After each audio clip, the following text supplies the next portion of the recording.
This is the Evolve Your Wedding Business podcast, episode number 126. In a world where wedding professionals are struggling to market and grow their businesses, one podcast brings together top experts and actionable strategies to help you build the wedding business of your dreams. This is the Evolve Your Wedding Business podcast. Here is your host, Heidi Thompson.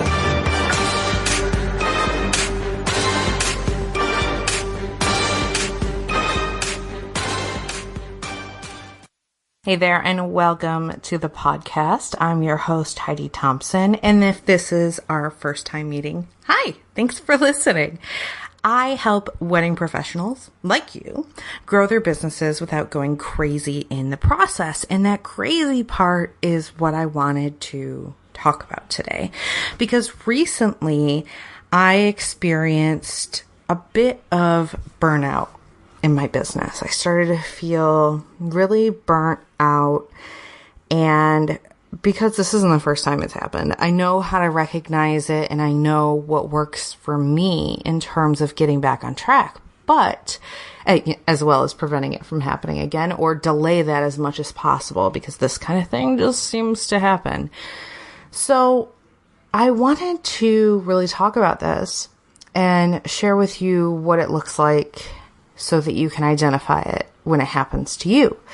Because I think this is something that happens to pretty much all business owners, all creative people.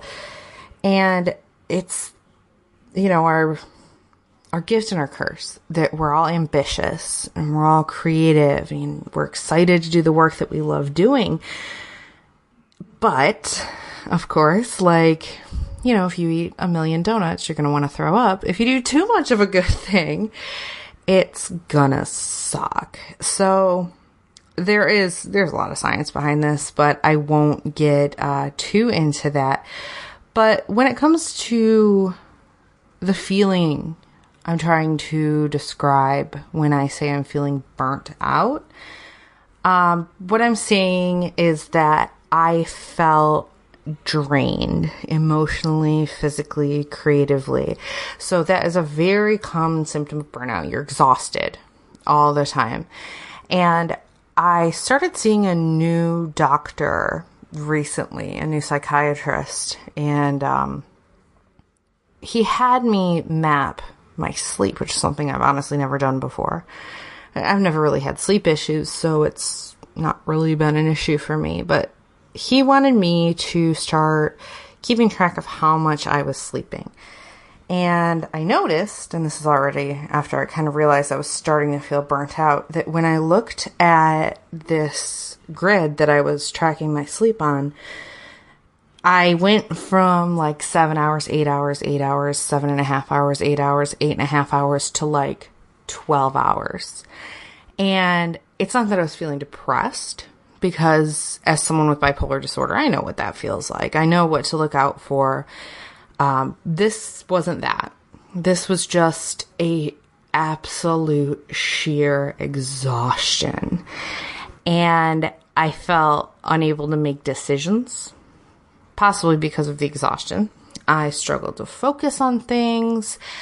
I got really bad physical headaches. And this is something that I know that happens to me when I'm pushing myself too much, is I get to a point where at least it feels like my brain just literally hurts and I just want to shut down. And that sucks. And that's a really uncomfortable feeling. I mean, on the flip side, some people experience, an inability to sleep. But for me, I just felt so incredibly drained in every way that I couldn't get enough sleep. And for me, it wasn't just in work. It was every facet. I'm usually a pretty outgoing person. I didn't want to talk to anybody. I'm usually pretty calm and focused, and I just felt dragged all over the place. And of course, with that comes getting irritated at stuff that wouldn't normally bother you. Some people actually get physically sick from this. They come down with, say, the flu or something. But for me, it was like headaches and sleeplessness, and sleeping too much, and still never feeling like I was recharged. So that is how I identified I was feeling this. I knew, okay, this isn't normal. This is not my norm. And the first thing I do in that instance, whether it's something with burnout or anything else mental health related, is to stop what I'm doing and to just kind of back away, to give myself some room to assess what's going on. Because when you're too close to it, when you're in the middle of doing something on any given Tuesday, you can just be like, oh, I'm just not focused, and really berate yourself for that. But if you really stop and take the time to zoom out, you can notice that pattern a little bit easier. So that was my first step. And then I realized what was going on. I realized that I was actually feeling burnt out and that I was taking on too much. I was working too many hours a day. Because I was taking on too much, I was like, oh, let's take these projects I wanted to do in the next couple of months and do them all right now. Brilliant ideas like that. So I looked at my business. I looked at what I had going on, and I looked at what was critical to do. The kinds of things that I absolutely must do. Not the things that are helpful to do, not the things that are nice to do, which is why you guys haven't heard from me in a little while, because it isn't absolutely critical for me to get an email out to my email list or a podcast out. Yes, I like to be consistent, but I'm not going to kill myself over it. So I scaled back all those things and focused just on my clients that I have at the moment and working with them and figuring out exactly what it was that they needed so that I could provide that for them. So that really stripped back a lot of my commitments, which felt really good. It felt really freeing and clearing to give myself that kind of permission, which you absolutely have to give yourself. It's not the easiest thing in the world to admit to yourself that you have to do this, but I am telling you, you will feel so much better as a result. Then my husband and I had a trip planned. We went to Portland for like 4 or 5 days, and that couldn't have been better timing because it kind of fell right at the beginning of this. So I was able to, take time off, not even look at my email on my phone or anything. And I just got to hang out in Portland and really take it easy and explore, which is something I really love to do. I love exploring new cities, and I played a shitload of pinball, which is always fun. Joe and I have gotten super into pinball, and apparently Portland is a big pinball fan because it's everywhere. So that was pretty cool. So what I did when I got back was I didn't jump right back in because I still wasn't feeling better. I was feeling a little better, but 4 days isn't going to cut it. So I kept this kind of baseline activity going, and I decided to fill my time with things that were rejuvenating to me. So for me, that's spending some time outside, reading, and usually, this doesn't help, I read dystopian science fiction, which is not what you want to read when you're feeling shitty. So I went out, I found a couple of books and that were a little bit lighter, still in sci-fi, but lighter, not that the world's ending or anything. And I read those, and that really helped start to clear my brain because it kind of it took the rust off, it got the gears moving again, and in a way that wouldn't have been accessible if I was trying to jumpstart my brain with business stuff or business books. So I took time off. I spent time outside. I hung out with my husband a lot. I read. I watched all of the first 2 seasons of The Good Place in like 3 days, which was pretty great. And at the end of all this, and really just being able to back away with my hands up from my business, I started to feel really good again. And I started to feel like, okay, I'm ready to step back into this. I'm ready to really just like take the reins because this is the perfect time to do this. And I'm ready to work on some things to make sure that this doesn't happen, anytime soon. It's probably going to happen again. It always does. But it's been a few years. I guess it was due. So what I did is I sat down and I spent a solid couple days in really focused CEO mode. So really focused planning and breaking down projects and breaking them down to really manageable chunks. And just as I started feeling better, I did a webinar with Eddie from Timeline Genius. And it was all about how to build a business that allows you to both make money and still have a life. So what I wanted to do in this episode is to share a snippet of that with you, because once you get through burnout, then comes the, okay, what do I do to make sure this doesn't come back and bite me in the ass again? We don't want to repeat our patterns over and over and over again. You want to actually make progress on them. So this webinar contains a lot of really good information about things that you can do to really grab the reins, whether you're feeling burnt out or not, and take control of your business. Because if you don't have control, if you aren't super intentional, it has a way of taking control of you, right? You wind up with all these things on your plate that you didn't necessarily want or agree to. So you have to run it so it's not running you. So that's really what we dug into on this webinar. So I am going to be sharing a bit of that with you. And I'd be curious to know from you, have you experienced burnout or symptoms of burnout? And what works for you in terms of rejuvenating yourself and bringing yourself back, not forcefully, but in, giving yourself what you need. Like when you're sick and you just need to sleep and eat and just chill the hell out. It's kind of the same thing. So let me know in the Facebook group what works for you. If you're not already a member, you can join it, evolveyourweddingbusiness.com/group. And let's get on to that snippet from the webinar. All right. Well, I hope you guys are ready to get started because we have a lot to cover today.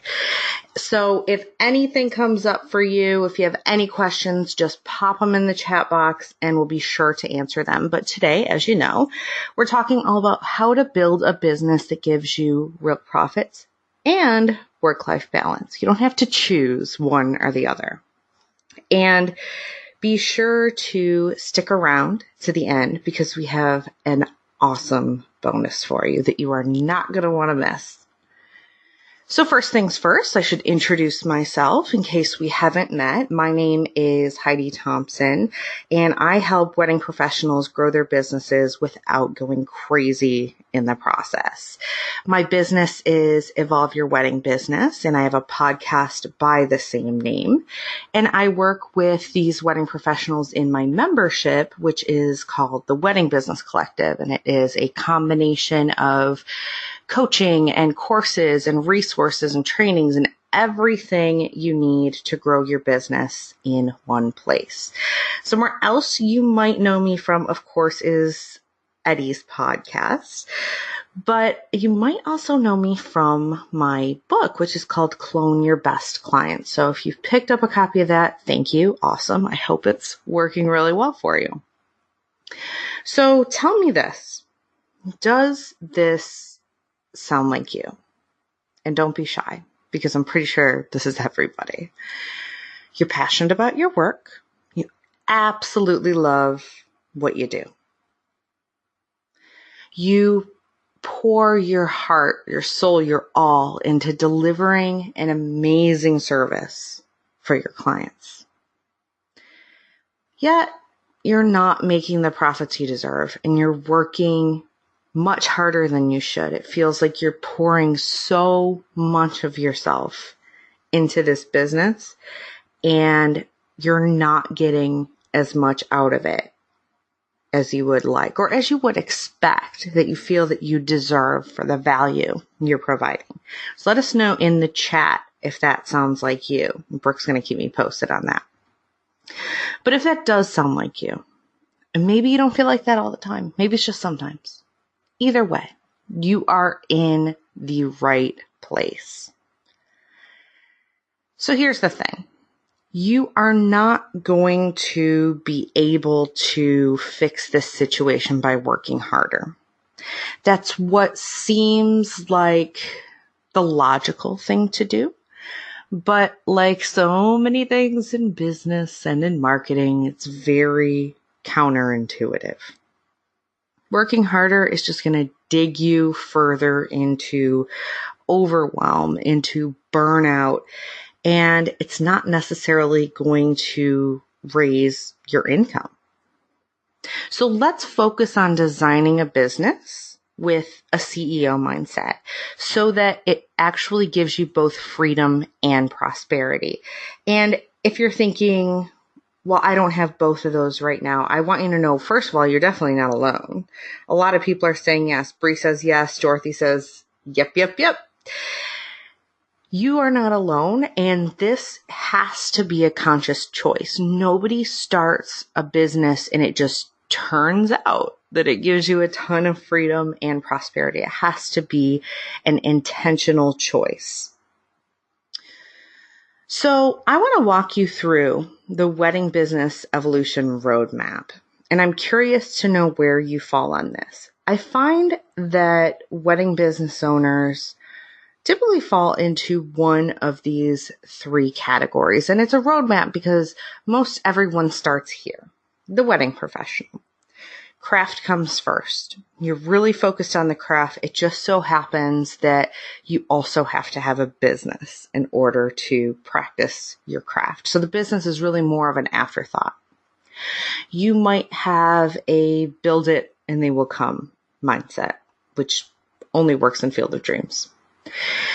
You are in love with the job, meaning the client work, but you aren't necessarily in love with having a business.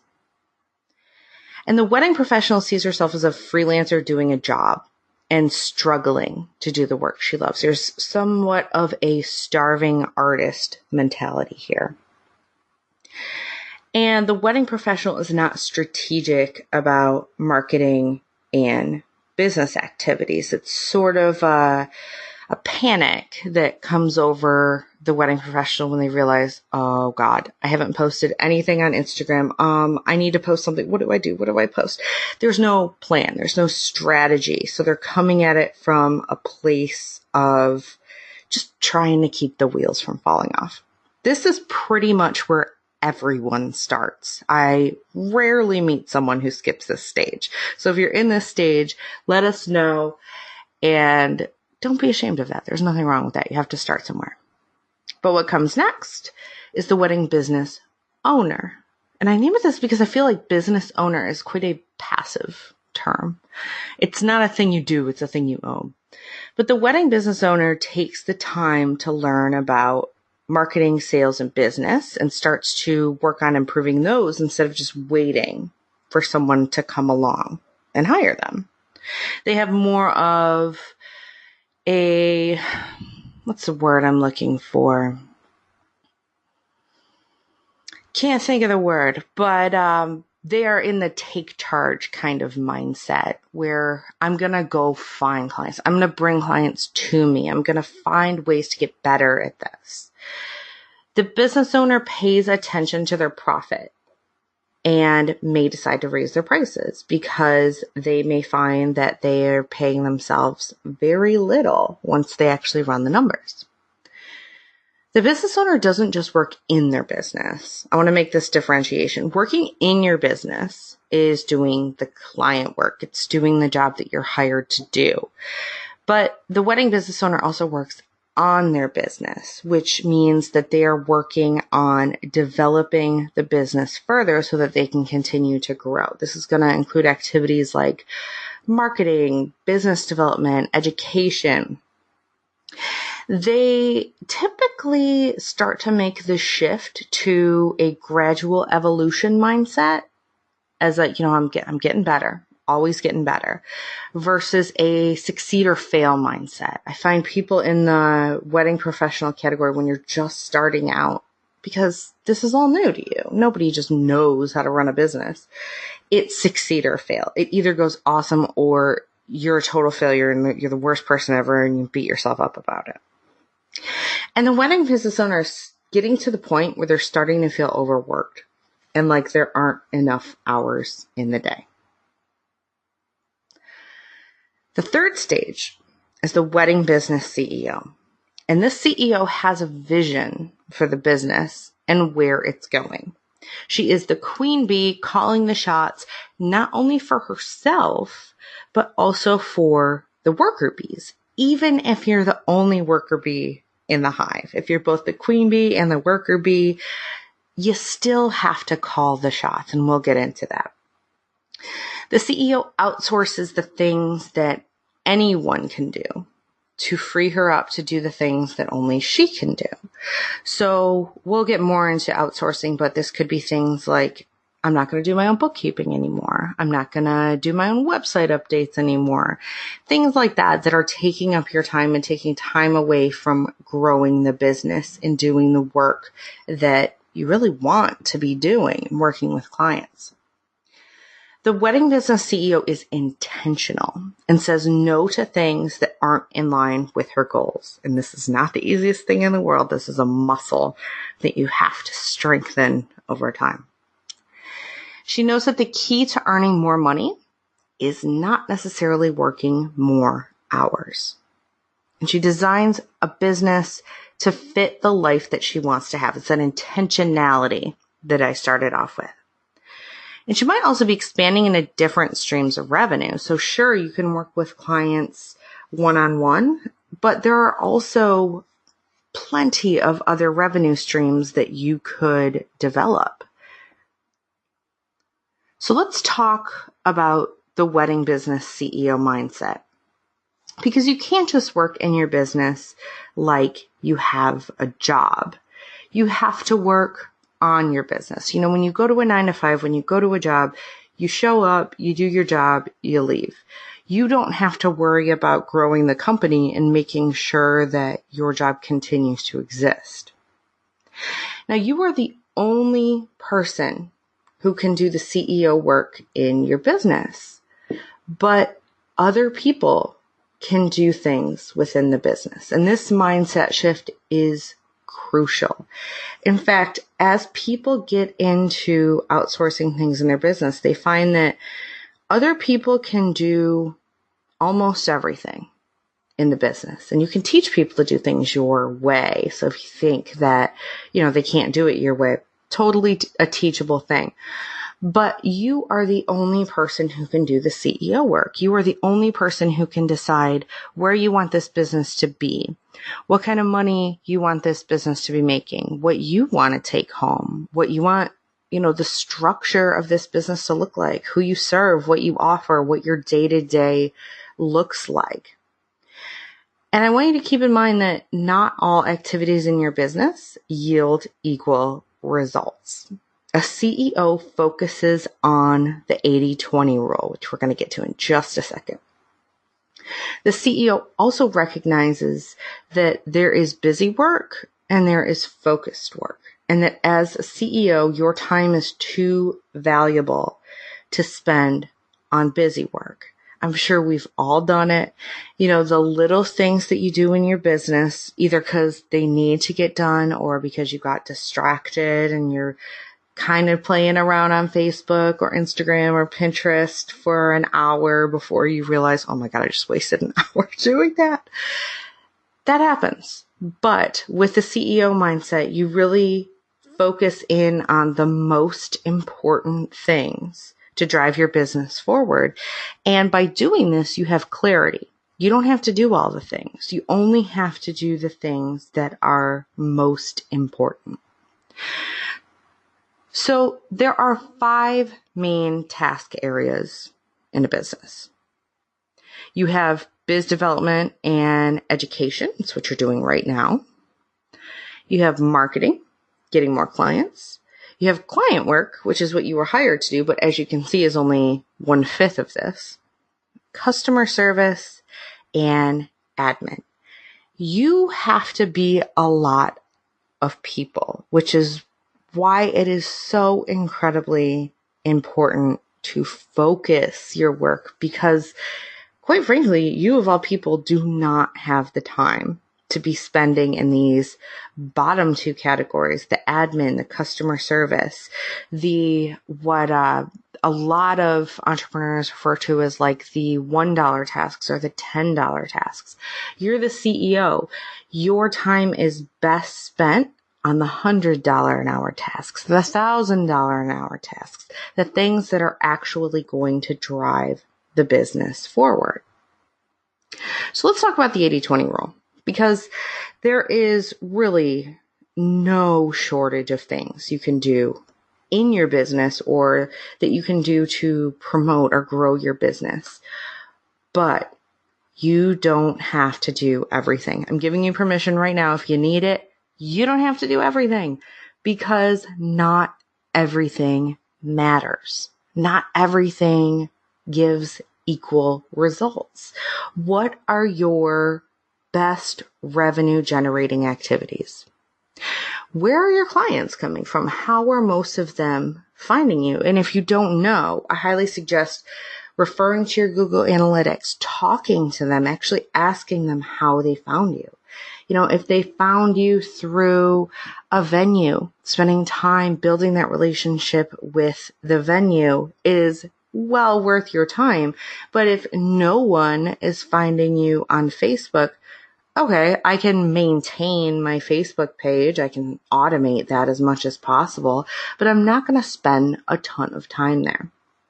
And yes, some things just have to get done in your business, but you can streamline, systematize, and automate so that it gets done and you don't have to focus on it. And we'll get into that in just a bit. A lot of people think productivity is about doing more, and really it's about priorities. It's about doing less. It's about doing more of what matters. But overall, it's really about doing less. It's about being more efficient. So I want you to ask yourself this right now and write it down. What is your priority right now? This might change in the future. Maybe right now, making more sales, getting more clients is a priority. Maybe right now you are super busy and you realize that you are going to need some help. So, building systems in your business so that you can bring someone on and they can follow those systems is the focus for you right now. Whatever it is, I want you to make a note of your priority, because you really want to focus only on the things that help you execute on that. So if making more sales is a priority, focus on the things that are going to lead to making more sales, which then, you take a step back, you have to figure out what those revenue generating activities are for yourself, which you might not know off the top of your head, and that's okay. But I highly, highly, highly recommend, when you get off of this webinar today, spend some time digging into this and figure out what those activities are, because you can't be productive without priorities. And you can't have a life if you aren't productive and efficient and getting the important things done, because you don't know what's important and what's not. So we really want to focus on what the priority is. Other things can take a back seat. They can be automated. They can be shelved till next quarter, next year. That's okay. You don't have to do everything, and you don't have to do everything at once. So I want to introduce you to this concept that has really helped my clients, and it's CEO versus worker bee mode. It's like I said, you're the queen bee, but you're probably also the worker bee. Planning and doing are two completely separate things that use two completely separate parts of the brain. And keeping them separate is going to help you get more done and feel less stressed and overwhelmed and busy all the time.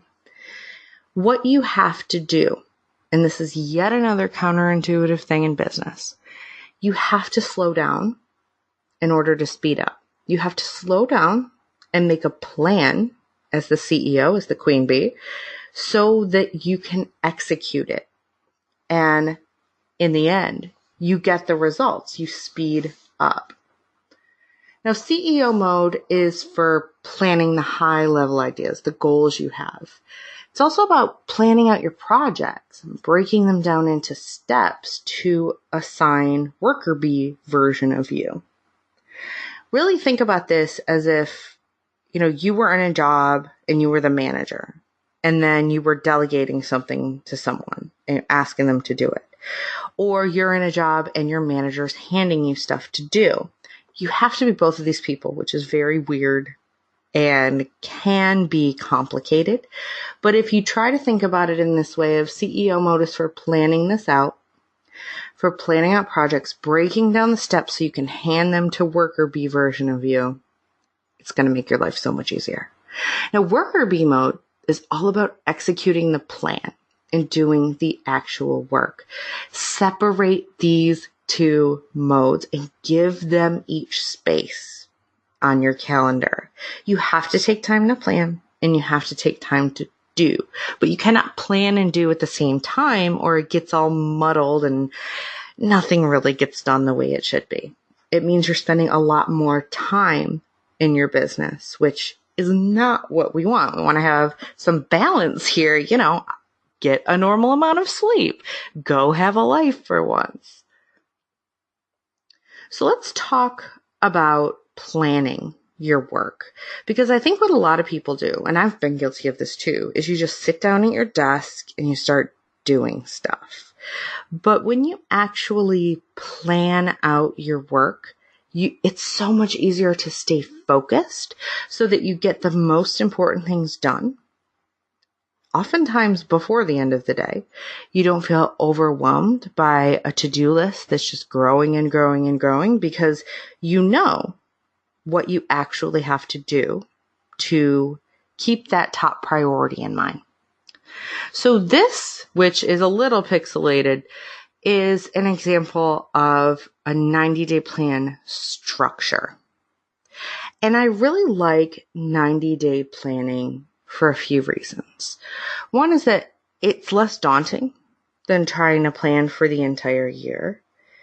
Two is that it makes the goals that you are trying to reach so much more attainable because they're smaller, they're bite-sized. You can break them down. I don't know about you, but I hate annual goals. I like setting them, but it's like, okay, then what? What am I supposed to do now? How do I even break this down into manageable steps? A 90-day plan helps you do this. So think to yourself, okay, what are those revenue generating activities? What is the priority in my business right now? What do I want to accomplish in the next 90 days? So maybe you want to prepare to bring on a team member in whatever capacity that is. Maybe you want to book a certain number of clients. Whatever that is, what is that? What's going to happen 90 days from now? And then you break it down. Okay, these are the milestones I'm going to hit in 90 days. What do I need to get done within the next 60 days in order to make that happen? What about the next 30 days? And you can break it down from there and make it simple and digestible. I ran into this issue of not making things simple and digestible when I was writing my book. I would just decide to, work on the task, write a book. That's not a task. That's a huge project. And what I really had to do was break it down into, okay, what has to get done this month so that next month I can do this, and so that the following month I can do this. From there, you can break these down into even more digestible pieces because we want to make this simple for you. It does not have to be difficult, and I always look for the easiest way to do a thing because why make your life harder? So you want to break your 30-day goals into weekly milestones. So what needs to happen this week, next week, the week after? And what metric is going to tell you if you've been successful at that? So for instance, if you are working on getting more clients, if your 90-day goal is to book 10 clients, what metric is telling you that you've been successful? Now, of course, booking clients is one of those metrics, but we don't have full control over that. So you can take it a step back. Number of consultations per week, number of inquiries coming through your website, number of website visits. How will you know if you're successful? Well, are these numbers going up? I hope that makes sense. Let me know in the chat. And of course, we're not going to stop at weekly because we want to be the queen bee who's doling out these tasks to ourselves. Be really specific. If you want someone to do something for you, even yourself, you have to be specific. So, daily plans. Set your top 3 priorities every day. 3 most important things. And keep your focus on these first and foremost. And what I mean by this, and this is going to take some practice, it's going to take some work, don't do anything else before you do these things. You might have to start with doing one of these things and then getting into your email. But ideally, these 3 things come first before absolutely anything else. And I recommend you don't set any more than 3. Because if you set 3 and you get them done by noon, awesome. You can either take the rest of the day off knowing that you accomplished what you set out to accomplish, or you can take on more tasks. That's totally up to you. You're the CEO. You get to make these decisions. But if you're setting like the top 10 things you want to do in a day, you are then looking at a list that you only got 3 things done on and you're feeling bad about yourself. But if you set your 3 things and you get 3 done, even if you get 2 done, that's 2/3. That's still really good. You also want to schedule your big rocks and batches ahead of time to keep control of your time. Because if you don't control your time, someone else will. Someone else is going to stake claim on that time. So big rocks are things that you schedule around. They're vacations, time off with your family, maybe, a dead stop, you do not work past 5 p.m. Time to go to the gym, just personal time for yourself. These are also commitments that you've made, client meetings, doctor's appointments. Put these in your calendar before anything else, or your other priorities are going to devour that time. And this comes from a demonstration done by a professor where he had a jar, some big rocks, pebbles, and sand, and said, how do you fit all this in this jar? Well, if you put the sand in first, it fills up the bottom third of the jar. You get the pebbles in, you can't fit the rocks. You have to start with the big rocks so that the pebbles can feed in through them and the sand can fit in the itty bitty cracks in between. Otherwise, it just can't fit. Sometimes it's not about what you're doing in a day, it's about how you are structuring and prioritizing. So your pebbles are usually the most important things in your business. They're the growth activities that are going to help you grow. These are planning, strategy, CEO level thinking. These are the things that are really, really easy to put on the back burner. It's something I've done. It's something I'm sure everybody has done. But these are so important to put in your calendar before you fill it with sand, or else they can't fit at all. Finally, you have sand. These are the small filler things, admin tasks, emailing that client you need to reach out to, following up with leads, checking your email. These are the kinds of tasks people do to feel productive. And they make you feel busy, but they're not actually getting you anywhere. Batching is simply scheduling your time in batches. You batch similar tasks together. So you do all your client calls and meetings on Tuesday and Thursday. Let's just say. Your marketing tasks, maybe you do marketing Monday for yourself and you focus on that day. Your admin tasks, so you're only checking your email a couple times a day and batching that all together. Following up with potential clients. Here's an example of a batched out schedule in Google Calendar, and this is a very simple way to do it for yourself. This is for a photographer that I created as an example. And as you can see, from 9 to 10 and 1 to 2, these are big rocks. Don't move your yoga, don't move your lunch, or else you're not going to do them. Everything else can work around that. So then we drop in marketing and business development. I'm going to work on that on Monday afternoon. And I'm going to do my editing on Monday and Wednesday mornings because I'm more in that mode of thinking Monday and Wednesday mornings. Tuesday, client meetings and calls. I do them all on that day so that I don't have to context switch. I don't have to go from editing to having to have a sales call with a person or doing a consultation to trying to get back into that task. You can schedule a batch for yourself of follow-ups. This is just a way to categorize your tasks so that you have a place to put them. So when you think, I need to follow up with that person, you think, nope, Wednesday, that's my follow-up time. I'll put it on the list for that time. I want you to have a weekly CEO date with yourself and schedule this. This is a big rock. This doesn't move. This is your chance on a weekly basis to check in and see how you're doing and what needs to be changed to reach your goals. This should be a recurring weekly appointment. And these are the things you want to ask yourself. What did I accomplish? What could have gone better? How did I spend my time? What can I do to improve next week? And your numbers. So your financial metrics, marketing metrics, sales metrics, whatever you are tracking at that moment in time to make sure you are making progress on your goals. And then I schedule in a monthly review for myself. What worked? What didn't? What am I going to keep doing? My favorite question, what am I going to stop doing? What just isn't working, isn't worth my time based on the return I'm getting from it? What am I grateful for this month? Did I meet my goals? And if not, how am I going to adjust? This is a very emotionless way to look at how you're doing and just nudge yourself back on course if things aren't going so well. So I want to make a differentiation between projects and tasks. A task is something you can sit down and do in a few hours and it has a deliverable.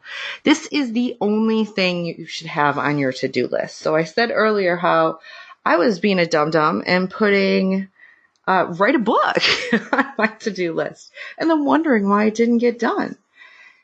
So this is really an important differentiation. Writing a book is a project. It's a project if it has multiple tasks within it. And as the CEO, you have to break these projects down into tasks so that you can take action. And at some point, you can hand this project management role off to someone else.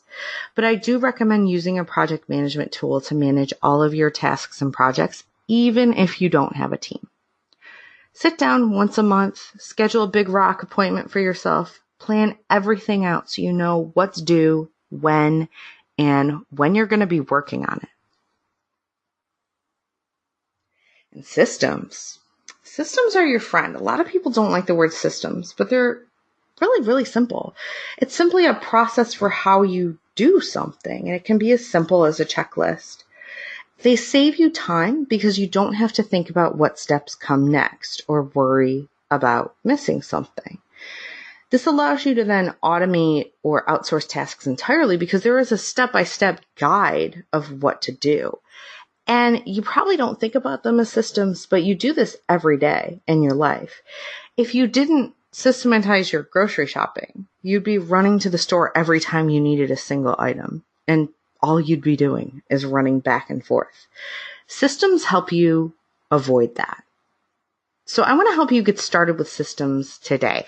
I have an entire masterclass on creating systems inside the Wedding Business Collective, but there are some steps you can take right now. I want you to make a list of every task you do more than once. And this is probably going to be a running list. It's okay to keep adding to it. This could be billing your clients, updating your social media, dealing with your email every day. If you're not sure what tasks you're doing on a regular basis, start keeping a log of what you're doing each day so you can figure this out. And this actually works to find out where your time is going as well. If you track your time, it is eye-opening. So you're going to take each of these tasks, and we'll start with one. Break it down into step-by-step checklist format. Doesn't have to be something complicated at all. Or you can use a screen recording tool if it's something on your computer and walk someone through this. Break down the steps into a step-by-step document. If you have systems in your head and nowhere else, you're never going to be able to have someone help you in your business. If you don't have them documented, you have to waste time and energy thinking about what the steps are. And you're busy. You might forget a step. I've done it. I'm sure most people have. And just the simple act of writing them down, documenting them, can make you feel like you're more in control of your tasks. And I can promise you, with this, you are going to be more profitable because you're going to be more efficient. You're going to be making more per hour. Then we get into the exciting stuff. So once you know what steps you need to go through in a system, you can really look at how you can streamline that, how you can automate, and what tools there are to help you do that. And there's a tool for just about anything. Eddie has created Timeline Genius for your timeline creation, and it's going to save you a ton of time because it automates so many of the things that you had to do manually. A project management tool for managing projects like Asana or Honeybook or Aisle Planner, it automatically sends out invoices so you don't have to manually do that. Of course, there are social media scheduling tools like SmarterQueue, Tailwind, and Hootsuite. But I do want to point out that outsourcing and automating are essential to buying your time back and buying more profitability. You have more time to market, to grow your business, to work with clients if you're getting out of the weeds of going through your email, scheduling social media posts. You'll be able to work with more people and you'll spend less time per client, which is going to make you more profitable per client. And I'm doing a full course on outsourcing and delegating coming up at the end of the year in the Wedding Business Collective. But the most important thing you need to know about this is that it doesn't have to be hiring someone full time. You can outsource a single task to a virtual assistant and save hours per week. Think about what you would be able to achieve with just an extra 5 hours a week, right? Especially now that your work's going to be focused specifically on your goals. So you want to outsource things that you can't do or that you shouldn't be doing because your time is better utilized as the CEO elsewhere in your business. And these might be things that would take you longer to do yourself than a pro. And that's absolutely my case with podcast editing. I hand that off to a pro because he does it way faster and it costs me very, very little. And then I get that time back to work on my business. So really easy starter tasks to outsource. Email or calendar management, bookkeeping, scheduling your social media tasks, creating images for your blog posts, writing and posting your blog posts, website changes or updates, submitting your weddings to blogs, research, onboarding new clients. This can be really, really simple. But before we get to questions, I've been talking to you about your productivity, your CEO mindset, and the more productive and efficient you are, the more time you have for the other things that you love.